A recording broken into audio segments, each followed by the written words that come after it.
तो उन संत ने आत्मदेव ब्राह्मण को समझाया कि हे ब्राह्मण देवता, ये आप जो सोच रहे हैं कि पुत्र होगा वही वंश चलाएगा, तो ये सब मत सोचिए। और अगर आपको ज़्यादा ही आशा है पुत्र की तो एक काम करिए, ठाकुर जी को अपना बेटा बना लीजिए, वो तो सब रिश्ते निभाते हैं।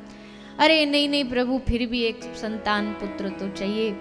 तो संत ने कृपा करके झोली से फल दे दिया कि इसको जाके अपनी पत्नी को खिला देना। संत आके फल लाए, उन्होंने आत्मदेव फल लेके आए, धुंधली को दिया, कहा कि इसको खा लेना। तो बोली हाँ अभी तो स्नान करूंगी, पूजा करूंगी, फिर खाऊंगी। आत्मदेव ब्राह्मण को लगा वाह, इसमें तो अभी से इतनी बुद्धि आ गई कि पूजा की बात कर रही है। बड़े खुश हो गए आत्मदेव ब्राह्मण, क्योंकि ये कभी पूजा पाठ करती नहीं। आज बात कही तो बड़े प्रसन्न हुए, फल दे के चले गए। पर वो तो कोई और ही विचार में डूबी थी, सोच रही है बैठी बैठी फल खाऊंगी तो गर्भवती हो जाऊंगी, गर्भवती हो जाऊंगी तो बड़े सारे कष्ट झेलने पड़ेंगे, मनपसंद जगह जा नहीं पाऊंगी, मनपसंद भोजन कर नहीं पाऊंगी, घर में आग लग गई सब भग जाएंगे, मैं कैसे भगूंगी। और घर में बालक होने के बाद ननद आएगी देखभाल के लिए, चाबी तिजोरी की उसको देनी पड़ेगी, बढ़िया बढ़िया माल ले जाएगी। आती है ना वो देखभाल के लिए, ननद आती है तो सब देना पड़ेगा उसको। और अजी सुखदेव जी की तरह 12 साल ही ये हमारे गर्भ में रह गया तो हमारा जीवन ही खराब है। ना ना ना प्रभु, बड़ा ये तो बड़ा रिस्क है। हम सोच ही रही थी कि इतने में उसकी एक छोटी बहन वहां आ गई, उसने अपना मन का भाव बताया। बहन बोली हाँ तू एकदम सही कह रही है। तो फिर क्या करूं, एक काम कर, तू गर्भवती महिला जैसे रहती है ना वैसे नाटक चालू कर दे, मेरे घर में बालक है मैं वो तुझे दे दूंगी। और इस फल का क्या करूं, इस फल को तेरे घर गैया है ना उसको भी तो बालक नहीं होता, उसको खिला के देख ले, पता भी चल जाएगा महाराज जी में दम है कि नहीं है, सही बात सही फल दिया कि नहीं दिया। बोले हाँ ठीक है। फल गाय को खिला दिया। 9 महीने नाटक चला। आत्मदेव ब्राह्मण को कह दिया कि संत महाराज ने कहा है कि जब तक बालक ना हो तुम तीर्थ पे चले जाओ। उनको तीर्थ पे भेज दिया। पड़ोसियों से मिलने बंद कर दिया। बहन बोली कि इनको डॉक्टर ने बेड रेस्ट बोला, 9 महीना बेड रेस्ट करेंगे। सबको ठिकाने लगा के सब प्लानिंग दोनों ने मिलके करी। 9 महीने बाद बहन से बालक हुआ, उसने धुंधली को दिया और उसका नाम रखा गया धुंधकारी। और जिस गाय को फल खिलाया उन गौ माता के गर्भ से भी एक बालक हुआ, जिसके कर्ण गाय जैसे थे, शरीर मानव जैसा था, नाम पड़ा गौकर्ण। दोनों थे भाई, लेकिन दोनों के व्यवहार में जमीन आसमान का फर्क था। गौकर्ण महाराज भगवत भक्त थे, धुंधकारी की पाप में रुचि थी। गौकर्ण महाराज भजन साधन इसी में लगे रहते और ये वो लोगों को दुख कैसे देना है, किसी को मारा, किसी को पीटा, किसी को जला दिया, इसी काम में लगा रहता। आत्मदेव ब्राह्मण के पास शिकायतें आने लगी, आपका छोरा ऐसा करता है वैसा करता है। आत्मदेव ब्राह्मण बड़े दुखी हुए। संत की बात याद आई। संत ने कहा था बेटा, जिनको पुत्र नहीं है वो तो दुखी है ही है, पर जिनको है उनसे पूछो वो कितने सुखी हैं।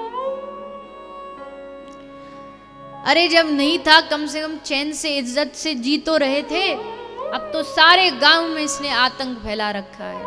हमारी जो कमाई इज्जत सब माटी में मिला दी। धिक्कार है ऐसे जीवन को, इससे अच्छा तो जाके कहीं भजन करो। पर फिर वो मन में अभी थोड़ा मोह खींच रहा है कि नहीं नहीं तू जाएगा तो गौकर्ण का क्या होगा, धुंधली का ध्यान कौन रखेगा। तब गौकर्ण महाराज ने अपने पिताजी को 2 श्लोक सुनाए, जिसको गौकर्ण गीता कहा गया है। महाराज आत्मदेव को गौकर्ण ने कहा कि हे पिताजी, देहेस्तिमान सुरुधिरे भिमतिम त्यजत्वम जायाशुतादिषु सदा ममतां विमुञ्च पश्चानिशं जगदिदं षड्भंगनिष्ठं वैराग्य राग रसको भव भक्ति निष्ठम। देहेस्तिमान सुरुधिरे, आप सोच रहे हो ये देह मेरी है, ये देह से जुड़े संबंध मेरे, तो पिताजी ये मोह छोड़ दीजिए। ये शरीर, ये देह जिसको आप अपना मान बैठे, ये मांस, रुधिर, चर्म आदि से घिरा हुआ है। लोक धर्म को त्याग करके धर्म भजस्व सततम त्यज लोक धर्मान, परम धर्म का आचरण करो। ये अभिमान रूपी जो आपके भीतर मेरा प्रकट हुआ है कि मेरे बिना धुंधली कैसे, गोकर्ण कैसे रहेगा, ये निकाल दो। सबके बिना सब चलता है।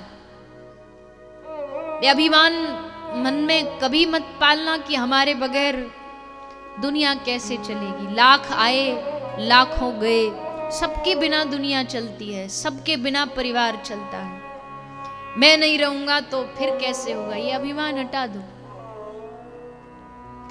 ये मैं का बोझ अपने सर पर रख के मत घूमो। पिता को खूब समझाया गोकर्ण महाराज ने, तो मन में वैराग्य उत्पन्न हुआ और चले गए श्रीयादपदे महाराज वन में भजन करने। पीछे से धुंधकारी वेश्याओं के साथ रहने लगा। माँ को मारना पीटना शुरू कर दिया। वेश्याओं ने एक दिन इसी धुंधकारी को पकड़ करके मार दिया।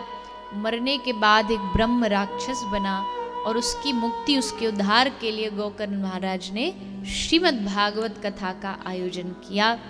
7 दिन बांस में बैठ के कथा को श्रवण किया।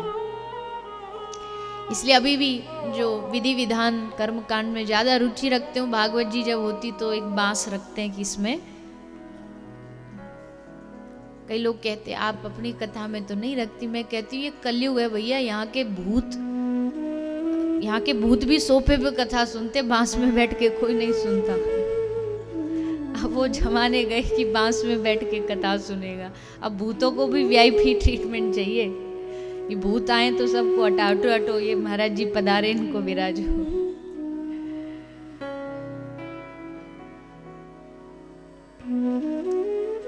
कथा तो सबने सुनी, पर विमान धुंधकारी के लिए आया। क्यों? क्योंकि सुनने में और उसको जीवन में उतारने में, दोनों में भेद होता है, फर्क होता है। वैसे तो श्रवण भी बड़ा ही है, श्रवण मंगलम, लेकिन फिर भी अगर श्रवण के साथ साथ यहाँ की एक बात को भी अपने हृदय में उतार लोगे तो मुझे लगता है कि मेरा कथा कहना, आपका सुनना, आयोजकों का कराना, ये सफल हो जाता है। आपने सुना कि समर्पित हो, शरीर को पिंडदान करो, और किसी एक ने भी मेरी ये बात सुन के अगर बिना संकोच किए कंठी धारण कर ली, चंदन लगा लिया, तो मुझे लगता है मेरे 7 दिन की कथा कहनी सफल होगी। और यही कथा का लाभ है। ऐसा नहीं होना चाहिए कि आप कथा सुन रहे, कई लोग आके कहते हम आपकी एक कथा नहीं छोड़ते, कोई कथा ऐसी नहीं टीवी पे हम नहीं सुनते, यूट्यूब पे हम नहीं सुनते। तो फिर मेरे मन में आता है कि इसने एक कथा नहीं छोड़ी और फिर भी अभी तक इसके गले में कंठी नहीं आई, तो फिर क्या सुनी तुमने इतनी कथा? तुम्हारे माथे पे चंदन नहीं आया, क्या तुमने कथा सुनी?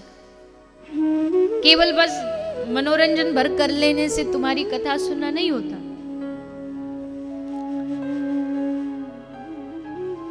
तो एक भी अगर जीवन परिवर्तित करता है इस कथा को सुन करके, तो कथा सफल हो जाती है। गोकर्ण महाराज ने कथा कराई। एक बार धुंधकारी के लिए विमान आया, दूसरी बार कथा कराई, तब पूरे गांव ने बड़ा चित्त लगा के कथा को सुना। और 7वें दिन 1-2 नहीं, असंख्य विमान आए और गांव के जितने लोग थे सबको विमान में बिठाया गया और पूरे गांव को भगवान के धाम लेकर के गए। इस प्रकार ये श्रीमद् भागवत कथा जो परमहंस संहिता है, ये केवल जो शुद्ध हैं उन्हीं को शुद्ध नहीं करती, बल्कि जो अपवित्र होकर के, अपवित्र आत्मा भी इस कथा में आती है, भागवत उनका भी उद्धार करती है। बस एक बार कोई यहाँ आ जाए, यहाँ आके कह दे कि हाँ मैं आपका हूं, इस दर पर आकर के सर झुका ले श्रीमद् भागवत ठाकुर जी के चरणों पर। आज कथा का वैसे दूसरा दिन है, पर अंग्रेजी साल के हिसाब से देखें तो आज विश्राम दिवस है। तो भगवान से निवेदन करें, प्रार्थना करें कि हे प्रभु, लोग कोई साल का विश्राम कहीं जाके करता है, कोई कहीं जाके करता है, आप भगवान की कथा में कर रहे हो, उनके चरणों में बैठ के कर रहे हो, उनके द्वार पर कर रहे हो। तो भगवान से इस जाते वर्ष में एक ही प्रार्थना करें। क्या प्रार्थना करेंगे?